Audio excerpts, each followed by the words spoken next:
À lire Dvarim, chapitre 22, le verset 13 à 18, donc Deutéronome 22, 13 à 18. Deutéronome 22, 13 à 18. Si un homme a pris une femme et est allé vers elle et qu'il la haïsse et lui impute des actes qui donnent occasion de parler et fasse courir sur elle quelques mauvais bruits et dise: j'ai pris cette femme et je me suis approché d'elle et je ne l'ai pas trouvée chaste. Alors, le père de la jeune fille, de la jeune femme, et sa mère prendront les signes de la virginité ou de la chasteté, parce qu'en fait, verge, alma, veut dire simplement jeune fille qui atteint l'âge de mariage, rappelez-vous. Donc ici, évidemment, la jeune fille qui atteint l'âge de se marier n'était censée ne pas avoir été touchée par aucun homme, donc était censée être chaste. J'espère que c'est clair à ce niveau-là. On ne va pas y revenir. Alors, continuons au verset 15. Alors le père de la jeune femme et sa mère prendront les signes de la virginité ou de la chasteté de la jeune femme et les produiront devant les anciens de la ville, à la porte, et le père de la jeune femme dira aux anciens: j'ai donné ma fille pour femme à cet homme, et il l'a haï. Et voici, il lui impute des actes qui donnent occasion de parler, disant: je n'ai pas trouvé cette fille, je n'ai pas trouvé ta fille chaste. Et voici les signes de la chasteté de ma fille. Et ils déploieront le drap devant les anciens de la ville. Et les anciens de cette ville prendront l'homme et le châtieront. Alors, ici, c'est dans quel contexte? Rappelez-vous, dans un mariage bantou au Bana Sharala, pendant le mariage, l'homme et la femme allaient dans une chambre qui était disposée à cet effet, et les parents de la mariée attendaient devant la porte. Ils avaient leurs relations sexuelles, elles devaient être chastes. Lorsque le sang s'écoulait par la déchirure de l'hymen sur le drap, le couple donnait le drap à la famille de la mariée et le père gardait le drap comme preuve de chasteté. De telle sorte que si l'homme par la suite disait que la fille n'était pas chaste, que sa femme n'était pas chaste, le père de la mariée avait la preuve de la chasteté. Alors, il arrivait parfois, malheureusement, des femmes disaient être chastes alors qu'elles n'étaient pas chastes. Elles mentaient. Et donc, son mari remarquait qu'elle n'était pas chaste, et à cause de cela, divorçait de sa femme, parce qu'elle avait dit qu'elle était chaste alors qu'elle ne l'était pas. Elle avait menti. Donc c'est également une preuve, une possibilité de divorcer. Le mensonge de la jeune fille par rapport à sa chasteté. Le divorce, dans ce cas-là, était autorisé. En revanche, s'il avait menti, et s'il y avait la preuve de la chasteté, c'est l'homme qui était puni. Donc on voit ici que le divorce pour mensonge quant à la chasteté est aussi une possibilité dans la culture bantou, dans la culture Banaya Sharala. J'espère que c'est clair. On peut également lire le verset 28 et 29 pour conclure à ce sujet. Si un homme trouve une jeune fille chaste, qui n'est pas fiancée, et qu'il la saisisse et couche avec elle, et qu'il soit trouvé, l'homme qui aura couché avec elle donnera au père de la jeune fille 50 pièces d'argent, et elle sera sa femme, puisqu'il l'a humiliée. Il ne pourra pas la renvoyer tous ses jours. Donc, qu'est-ce qu'on voit ici? On voit que le fait d'avoir, on nous explique ici clairement que le fait d'avoir pour un homme une relation avec une femme sans être passé devant les parents, donc sans qu'il y ait la cérémonie de mariage, sans qu'il y ait déjà auparavant paiement de la dot, si un homme a une relation sexuelle avec une femme, il doit par la suite régulariser sa situation, ça veut dire qu'il doit passer devant le père, et si le père est d'accord, le père lui fait payer la dot et l'amende par rapport à cela, et elle sera effectivement sa femme.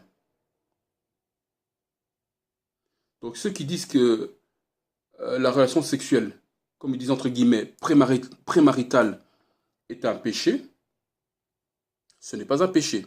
Pourquoi? Parce que rappelons-nous que nous avons dit au départ que le mariage commence par l'alliance entre les deux personnes, entre les deux individus.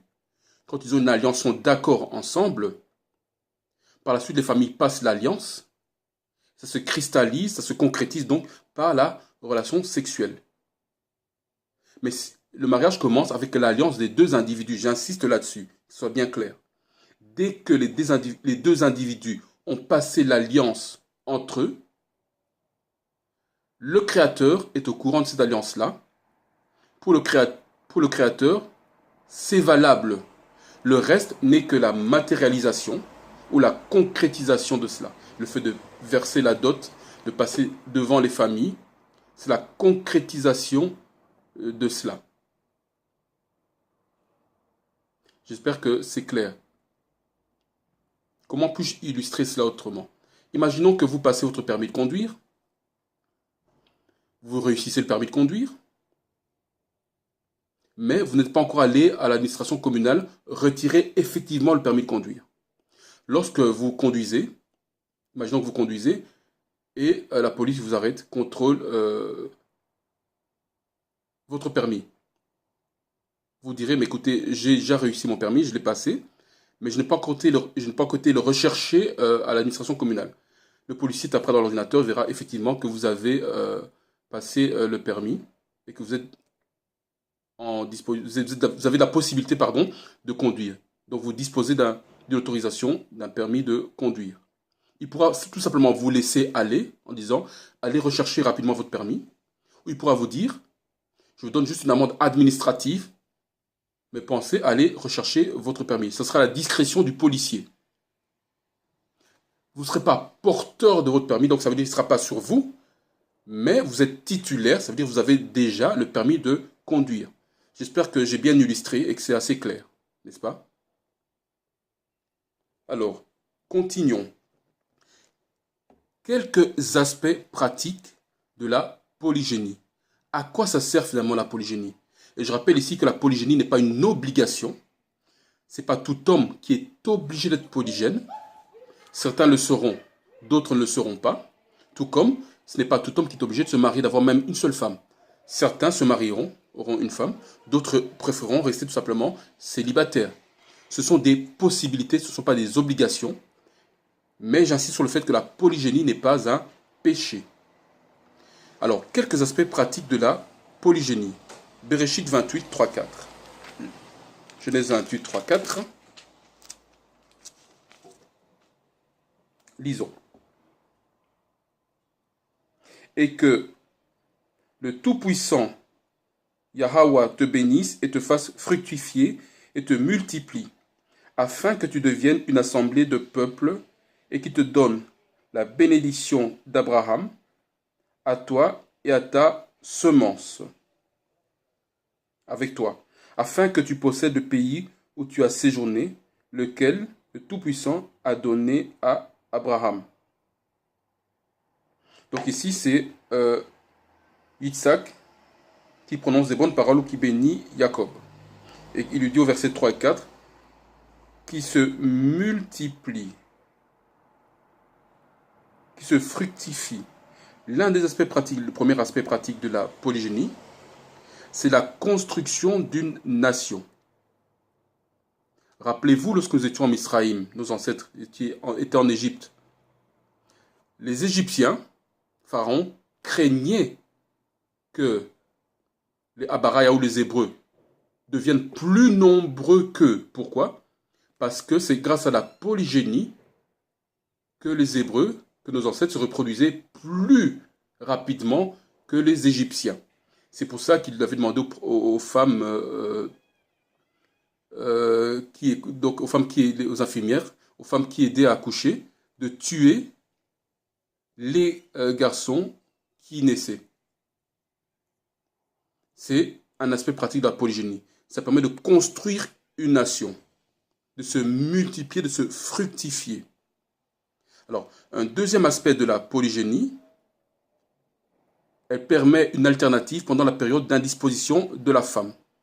Je rappelle, il y a la période d'indisposition naturelle de la femme qui est de 7 jours par mois. Elle est indisposée. Elle ne peut pas être en contact avec son mari ni avec les autres d'ailleurs. N'est-ce pas?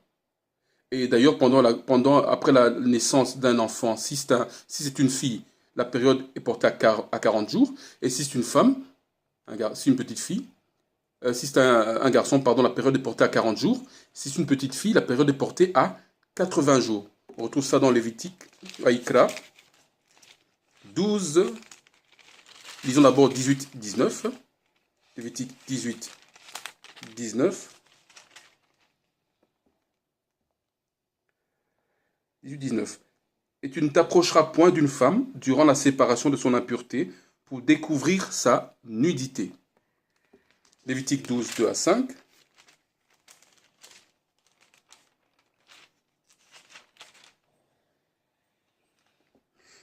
Si une femme conçoit et enfante un fils, elle sera impure pendant 7 jours.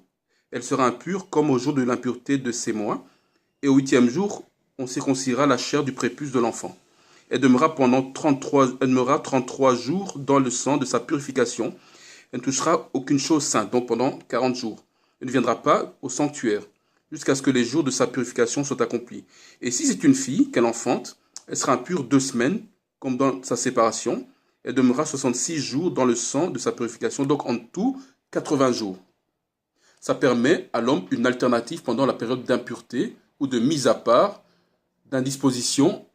d'indisponibilité de la femme. 7 jours, 40 jours, 80 jours. Là, c'est un autre aspect pratique de la polygynie. Un autre aspect pratique de la polygynie, c'est l'équilibre de la création. Ésaïe 4.1, on peut dire. Yeshaya 4.1.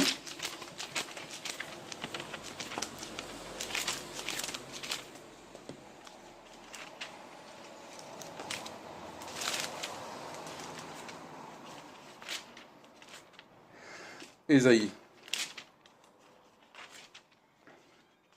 4.1. Et 7 femmes saisiront un seul homme en ce jour-là, disant, nous mangerons notre propre pain et nous nous vêtirons de nos propres vêtements, seulement que nous serons appelés de ton nom, notre opprobre. Donc, effectivement, il y a plus de femmes que d'hommes. Et si on ajoute à cela l'homosexualité et le fait que la majorité de beaucoup d'hommes sont incarcérés, le ratio augmente encore. Donc, on aime dire que le Créateur est équilibré, il est balancé. Pourquoi aurait-il permis qu'il y ait plus de femmes que d'hommes? Il y a une raison particulière. Pourquoi aurait-il permis s'il est équilibré? Dans ce cas-là, la création ne serait pas équilibrée, n'est-ce pas? Eh bien, la polygynie répond à cette question. Donc ici, on comprend bien que pour être polygène, on n'est pas obligé d'être riche, parce que certains diront, mais il faut avoir de l'argent pour entretenir une femme. Ce n'est pas forcément vrai. Pourquoi? Parce que tout dépend de l'alliance qu'on passe avec cette femme-là. Ici, dans le cas d'Ésaïe 4.1, ces femmes disent, on ne veut pas que tu nous prennes en charge, on veut simplement porter ton nom, donc être ta femme. Nous nous prendrons en charge nous-mêmes. C'est une forme d'alliance. Ça dépend des personnes concernées. Ils peuvent faire l'alliance comme ils le désirent. Et donc, il ne faut pas forcément être riche pour être polygène, mais il faut avoir la possibilité, plutôt pour un homme, la capacité d'enseigner cette femme, d'être responsable de cette femme-là, de la protéger, etc. Donc une femme cherchera plutôt un homme qui est disposé, qui est capable de la protéger, d'être son responsable, de l'enseigner. C'est ça le plus important. La richesse n'est pas forcément obligatoire pour être polygène. J'espère que c'est clair.